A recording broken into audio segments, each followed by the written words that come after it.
Bonjour à toutes et à tous, ravi de vous retrouver pour une nouvelle édition de la Minute Quintet. Alors on prend la direction de l'hippodrome de Longchamp ce dimanche. Avant de parler du Quintet, je vous rappelle notre jeu concours hebdomadaire où il faut trouver le gagnant du Quintet. Vous commentez sur notre vidéo YouTube avec pour vous le nom et le numéro ou l'un et l'autre du gagnant. Et si vous trouvez la bonne réponse, vous êtes automatiquement éligible pour un mois d'abonnement au prono VIP sur l'hippodrome sur le site turf-fr.com.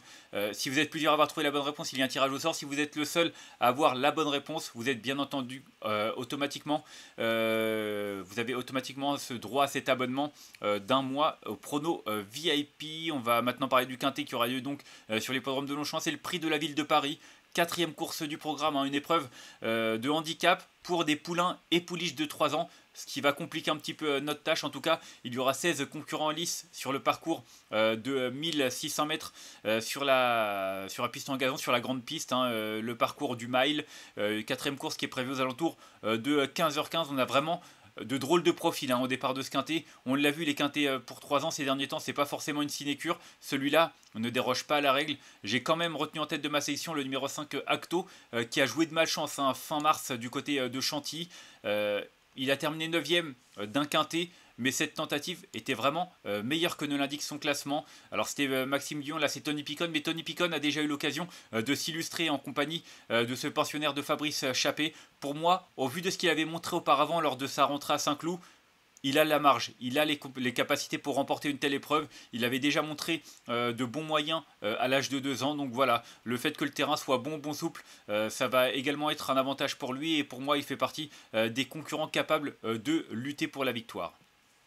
Ensuite, j'ai retenu en deuxième position le numéro 9, The Snark, un cheval qui est expérimenté, qui a été rodé en province par un homme habile, Paul de Chevigny en général. Il fait vraiment les bons choix avec ses représentants. Celui-là a montré de la régularité. Il a remporté sa course l'été dernier du côté de Saint-Malo derrière. Il a montré qu'il était encore capable de faire de belles choses dans des courses à conditions parfois même très bien composées, notamment du côté de Deauville. Et après avoir eu droit à quelques semaines pour souffler, il a fait une bonne rentrée au Mans. Et puis dernièrement à Nantes, c'était ses premiers pas dans les handicaps. Il a terminé 2e. Donc voilà. Clairement, un cheval qui est compétitif à cette valeur, un cheval qui a été préservé, qui a un bon numéro dans les stalles de départ. Franchement, et je trouve qu'il a pas mal d'arguments à faire valoir, même si c'est vrai que là, il débute en région parisienne. Je pense qu'il a maintenant suffisamment d'expérience et suffisamment de bouteilles pour pouvoir justement y réaliser de très bons débuts. Ensuite, j'ai retenu en 3ème position le numéro 2, Maassen, un concurrent qui vient de terminer 4ème d'un handicap sur ce parcours. C'est un petit peu la course référence parce qu'ils sont 5 à l'avoir couru. C'est celui qui a obtenu le meilleur placement. Il sera associé en plus à Alexis Pouchin qui a déjà eu l'occasion de s'illustrer en sa compagnie. Franchement, il a un numéro 15 dans les stalles de départ, mais j'ai envie de croire que ça ne va pas hypothéquer ses chances. Vu ce qu'il a montré, même s'il est encore médène, je pense qu'il a de l'avenir dans cette catégorie et qu'il est certainement capable d'enlever une telle compétition. À lui de montrer qu'il en est capable sur la piste, mais je pense vraiment qu'il faut lui accorder un très large crédit. Ensuite, j'ai retenu en 4ème position le numéro 7, Rue Ernestine, une pouliche qui a montré de la qualité également. Elle vient de réaliser de bons débuts dans les handicaps, un petit peu comme certains de ses rivaux. C'était du côté de Toulouse et puis surtout, c'était une rentrée. Elle n'avait pas été revue depuis plusieurs semaines, même quelques mois. Et c'est vrai que cette tentative non seulement montrait qu'elle était en condition avancée, mais qu'elle était compétitive à ce niveau-là. Donc pour moi, pas mal d'arguments à faire valoir. Elle a en plus repris de la fraîcheur depuis cette tentative qui a eu lieu le 19 mars. C'est un avantage. J'ai vraiment l'impression qu'elle est encore plus efficace lorsqu'elle peut être un petit peu économisée entre deux courses. En tout cas, pour ses premiers pas en région parisienne, je pense qu'elle est capable de frapper un grand coup.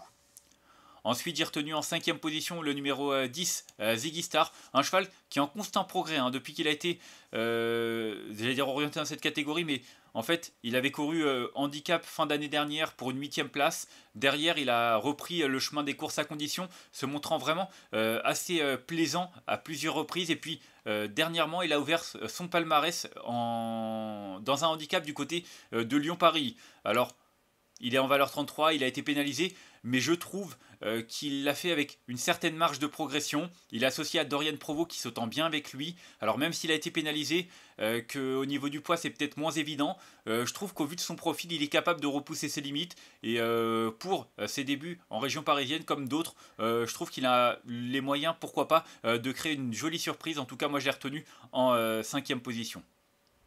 Ensuite, en 6ème position, J'ai retenu le numéro 3, Alexine.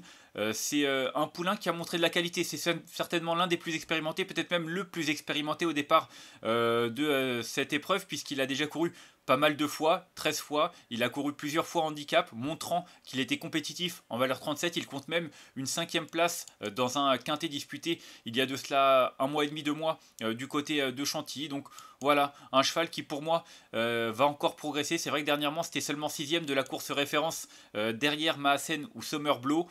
Mais cette tentative est quand même très correcte. Les écarts à l'arrivée sont peu élevés. Donc voilà, je pense que l'expérience aidant, il est pourquoi pas capable d'accrocher une 4-5e place. Ensuite, j'ai retenu en 7e position le numéro 11, Summerblow, justement. Summerblow qui vient de le devancer, il vient de s'intercaler entre Maassen et justement ce numéro 3, pardon, Alexine. Un cheval qui clairement a peu couru, mais qui a quand même de la marge. Ça se voit quand on débute victorieusement, même si c'était à Cholet l'an passé. C'est déjà qu'on a quelques moyens. Il a eu droit à du repos. Elle a eu droit, pardon, c'est une pouliche. 2 courses, 6e. Et puis là, dernièrement, pour ses débuts dans les handicaps, 5e, mais de manière perfectible. Associée à Michael Barzalona, je trouve qu'à ce poids, elle a une belle carte à jouer. En tout cas, je m'en méfie tout particulièrement. Je l'ai retenue seulement 7e parce qu'il faut faire des choix. Mais elle fait, bien entendu, partie des concurrentes à suivre en confiance. Et enfin, en 8e position, j'ai retenu le numéro 13, Too Good To Be Rude, pensionnaire de Mathieu Bram, qui a montré de la qualité dans cette catégorie, même si il a un petit peu soufflé le chaud et le froid depuis le début de l'année. C'est un concurrent qui a montré qu'il était capable de bien faire en valeur 34, notamment lors de son avant-dernière sortie du côté de Chantilly dernièrement, seulement 10e de la course référence, mais cette tentative est meilleure que ne l'indique son classement. Il n'a pas forcément eu toutes ses aises et les coups des franges dans la phase finale. Attention, associé à Maxime Guyon, en bas de tableau, je trouve qu'il fait partie des concurrents capables également de bien faire. Voilà, il faut faire des choix. Une nouvelle fois, c'est un handicap de 3 ans avec tout ce que cela comporte comme incertitude. Mais s'il venait à même terminer, pourquoi pas sur le podium, il n'y aurait pas à crier au scandale. Ce sera certainement une question de déroulement de course, mais il fait lui aussi partie des éléments capables de s'illustrer. Et en cas de non partant, j'ai retenu l'As Zawan qui débute dans cette catégorie. Il reste sur une 6e place dans une listed race. Il descend de catégorie. Maintenant, il porte quand même pas mal de poids pour ses débuts dans ces handicaps. Donc, il y a du pour et du contre. C'est une bonne pouliche. Maintenant, est-ce qu'elle est capable de rivaliser à ce poids-là? À elle de le prouver en valeur 39, mais voilà, c'est juste un regret de ma part, un regret parmi tant d'autres. Une concurrente qui est certainement elle aussi capable de finir dans les 5 premiers.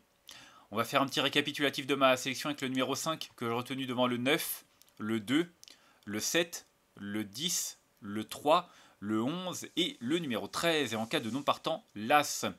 En conseil de jeu, c'est pas une mince affaire. Honnêtement, concernant les bases, j'aime beaucoup le 5, Acto, qui vraiment a mieux couru que ne l'indique son classement dernièrement. Le 9 également, The Snar, qui pour moi a été préservé depuis ses débuts et arrive à maturité, même s'il a que 3 ans. Il arrive en tout cas suffisamment à maturité pour débuter en région parisienne. Et puis le 2, Maassen, irréprochable depuis ses premiers pas. Voilà, 3 concurrents qui me semblent avoir pas mal d'arguments à faire valoir. Mais encore une fois, c'est à prendre avec des précautions. Ce handicap de 3 ans est vraiment particulièrement ouvert.